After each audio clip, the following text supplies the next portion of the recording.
Mu Rwanda habonetse virusi ya Marburg, iyi ndwara kandi ikomeje kuba yateza u Rwanda ndetse n'akarere k'ibiyaga bigari. Ubwo akarere k'ibiyaga bigari birimo u Rwanda n'ubundi Burundi, Repubulika ya Demokarasi ya Kongo, za Tanzania, Uganda.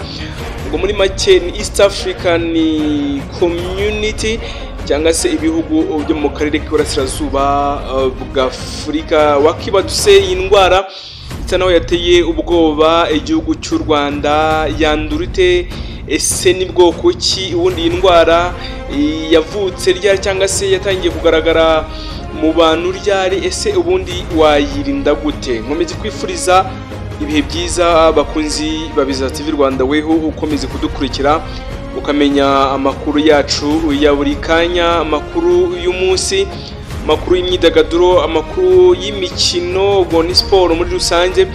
Ukamenya kandi amakuru bijyanye na politike, amakuru kandi bijyanye n'indwara runaka, amateka y'isi, byose n'ahandi bica atari kuri Biza TV Rwanda.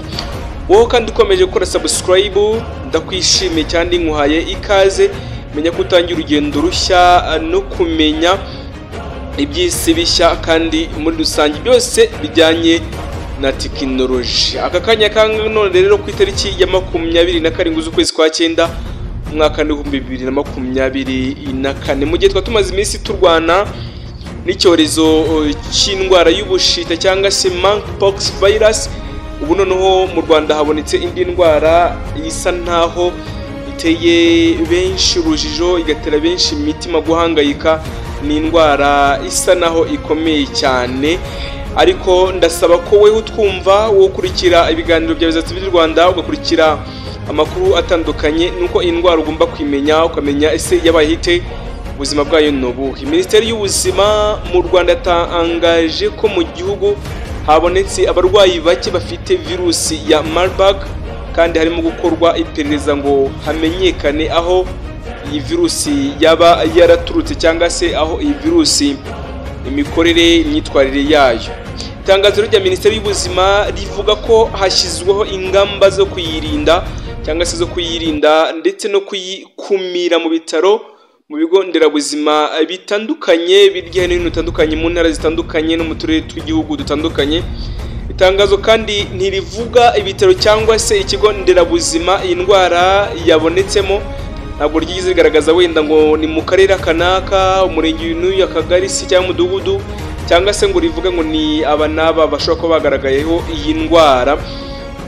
Itangazo kandi rya Minisiteri y'Ubuzima rikurikiye amakuru atandukanye ku mbuga nkoranyambaga, yavuga ko hari abakora kwa muganga bamaze kwicwa n'indwara mu minsi mike ishize muri bimwe mu bitaro byo mu mujyi wa Kigali bitandukanye. Minisiteri y'Ubuzima kandi ntiyavuze niba hari umuntu cyangwa se abantu bishwe n'indwara kugeza ubu, nubwo ayo makuru aba asa naho yagiye hanze agaragaza ko byibura ibyo bintu cyangwa se abo bantu bashobora kuba baramaze guhitanwa n'iyi ndwara. Ni indwara kandi yandura mu gukora ku maraso ndetse n'amatembabuzi y'abantu bayirwaye.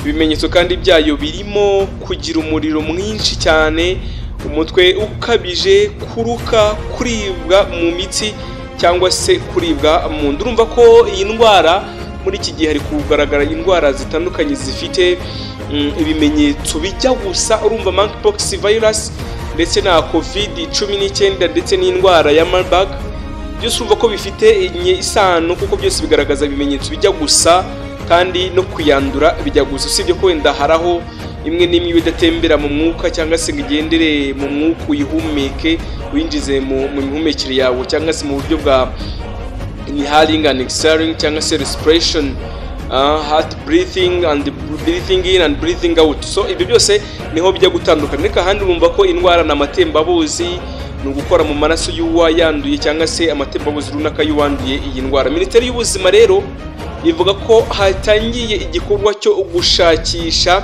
abantu bagiye bakoranaho ndetse bagenda babonana n'ababonetseho iyi ndwara. Wakibaza uti se ubundi iyi ndwara yandura ite, ese iteye gute, imeze gute? Wewe nukureho inyakiramajwi zawe cyangwa se ngukureho YouTube yawe, gana kuri Visa TV Rwanda tukubwire byinshi kuri iyi ndwara. Uko rero kugenda kubyibaza nanjye niko nkomeza kubyibaza, ariko nudukurikira umunota ku munota, isegonda ku isegonda, urumva kandi umenyere. Nkomeje kuguha ikaze kuri Visa TV Rwanda. Ni virusi kandi ijya gusa cyane na Ebola nkuko ishami rya ONU cyangwa se Organization National Unit rishinzwe ubuzima ku isi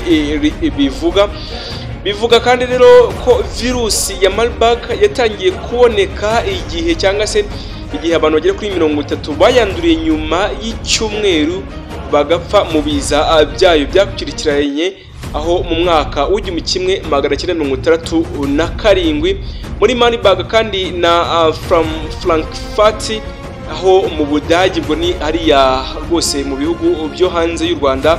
Ikabona kandi muri Brigade muri Serbia, naho iyi ndwara yarahabonetse mu mwaka w'1967.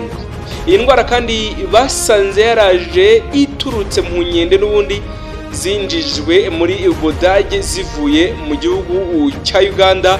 Ubwo ni hano igihugu kiri mu majyaruguru y'u Rwanda. Abantu bari Uganda mbifurije ibihe byiza, abantu bari za Kabare, abantu bari za Kampala, abantu bari za Bunyoro, za Maziba, za Gatuna, abantu hariya rwose za hariya hafi n'imipaka y'u Rwanda, hariya rwose Kagitumba, mbifurije ibihe byiza. Urumva ko indwara ushobora gusanga inkomoko yayo ikomoka mu nkende zari ziri rwose mu gihugu cya Uganda, kuko nibwo niho inkende zasaga naho ziturutse. Ariko kuva icyo gihe iyi virusi yagiye ica no mu zindi nyamaswa zitandukanye. Tuzagenda tubagaragaza uko indwara igenda yandura, tubereka uko umunsi ku munsi igenda izamuka cyangwa se population growth y'iyi ndwara uko igenda izamuka. Kenshi rero indwara za virusi cyangwa se indwara ziba zifite inkomoko ku dukoko duto utu twitwa za virusi, rimwe na rimwe usanga bigoranye kugira ngo uyirwanye, cyangwa se usanga bigoranye kugira ngo ubone ngo urayirinda gute. Rimwe na rimwe nanone kandi imiti n'inkingo cyangwa se kuyivura kwayo ugasanga bigoranye, bityo bigasaba kugenda urwanya ikimenyetso kimwe umunota ku munota cyangwa se umunsi ku munsi. Wakibaza uti se bundi indwara nubwo ibonetse mu Rwanda muri iyi minsi cyangwa se ikaba yatangajwe uyu munsi, ubundi yagiye iboneka he mu bindi bihugu wenda bitandukanye, nk'uko twatuvuze ko ishobora kuba yaragiye ikomoka ku nkende mu gihugu cya Uganda. Habonetse rero virusi ya Marburg bikomeye cyane mu myaka yashize cyangwa se mu minsi yashize,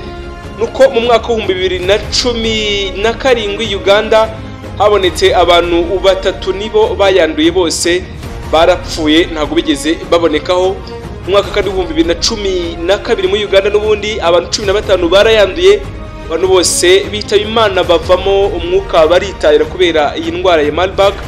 Mu mwaka wa 2005 kandi bonejo bundi Angola habonetse abantu 374 bose barayanduye kandi 329 barapfuye. Urumva ko iyi ndwara irica. Urumva ko niba habonetse abantu bagera kuri 374 then 329 bose bakitaba Imana, urumva ko iyi ndwara yandura cyane, niyo mpamvu tugomba kuyirinda. Urumva ko mu bantu 374 hagapfa 329, 45 bonyine nibo basa naho bayirokotse cyangwa se nibo basa naho bagize byibura ubuzima bakarokoka iki cyorezo cyangwa se iyi ndwara. Habonetse kandi mu mwaka w'1998 n'umwaka w'2000 ejo bundi rwose muri Repubulika ya Demokarasi ya Kongo abantu 154 barayanduye, ariko 128 bose nabo bahita bitaba Imana. Imvuga ngo mu bantu 154 128 bose bahise bitaba Imana, bavamo umwuka rwose barigendera. Urumva ko muri abo bantu bose 154 bayanduye cyangwa se banduye iyi ndwara cyangwa se bagezweho n'iki cyorezo, abajya kuri 26 bonyine nibo barokotse indwara cyangwa se nibo bashije gukira basura mu buzima busanzwe. Aho ni mwaka w'igihumbi 1998 mwaka wa 2000 muri Repubulika Iharanira Demokarasi ya Kongo. Abantu bari Bukavu, abantu bari Goma, Kivu y'Amajyaruguru, Kivu y'Amajyepfo, tubifurize ibihe byiza. Mwaka w'igihumbi kandi na 1967 mu Budage, ngo ni hari ni Burayi, abantu 29 nabo barayanduye, 7 barapfuye. Urumva ko ntago bigize bapfa cyane. Ibi kandi kugira ngo ubimenye neza nuko byagiye bigaragazwa n'abashinzwe ubuzima ba OMS ndetse kandi na World Health Organization, abo bose bagiye bagaragaza uburyo ki iyi ndwara yandura. Ndetse urumva ko iyi ndwara yagiye yandura kenshi kandi ikagera no mu bihugu bitandukanye. Ubwo niyo mpamvu ko no mu Rwanda tugomba kuba twakirinda iyi ndwara kugira ngo turebe ko byibura hari uburyo bumwe na bumwe dushobora kuba twayirinda. Rero urumva ko ikintu wakora kugira ngo wirinde iyi ndwara nuko ugomba wakirinda gukorana ku matembabuzi y'umuntu wanduye iyi ndwara, ukirinda kandi kuba n'igihe ubonye ugaragaza ibimenyetso twavuze haruguru ukaba wagira gucya ukaba wabimenyesha ibitaro cyangwa se ukaba wabigaragaza kuri Minisiteri y'Ubuzima, aho ushobora kuba wagira gucya kwa wahamagara kuri nomero 114 kugira ngo byibura ugaragaze ko ibi cyangwa se kugira ngo urebe ko wenda ko iyi ndwara twagenda tuyirwanya mu buryo bumwe cyangwa se ubundi. Mu bimenyetso rero biranga uwanduye indwara nk'uko namaze kubibwira, nk'uko Minisiteri y'Ubuzima yabitangaje, harimo kugira umuriro mwinshi, umutwe ukabije, kuruka, kuribwa mu mitsi cyangwa se kuribwa no mu nda bitandukanye. Rero urumva ko ku itangazo Minisiteri yashize hanze ku itariki ya 27 naryo katubasomere nuko Kigali tariki ya 27 Nzeri mwaka wa 2024 mu bitaro bitandukanye byo mu Rwanda habonetse abarwayi bake bafite ibimenyetso by'indwara na virusi ya Marburg, mu gihe kandi hakorwa iperereza rigamije kumenya inkomoko y'indwara. Hashyizweho ingamba zo kuyirinda ndetse no kuyikumira mu bitaro no mu bigo nderabuzima bitandukanye. Hatangiye igikorwa kandi cyo kumenya abagiye bahura n'abagezweho n'iyi virusi mu gihe abarwayi bakomeje kwitabwaho ndetse n'abaganga. Iyi ndwara kandi ikwirakwizwa no gukora ku maraso ndetse n'amatembabuzi y'abantu bayirwaye, ntabwo ikwirakwizwa binyuze mu mwuka kuko twamaze kubivuga haruguru.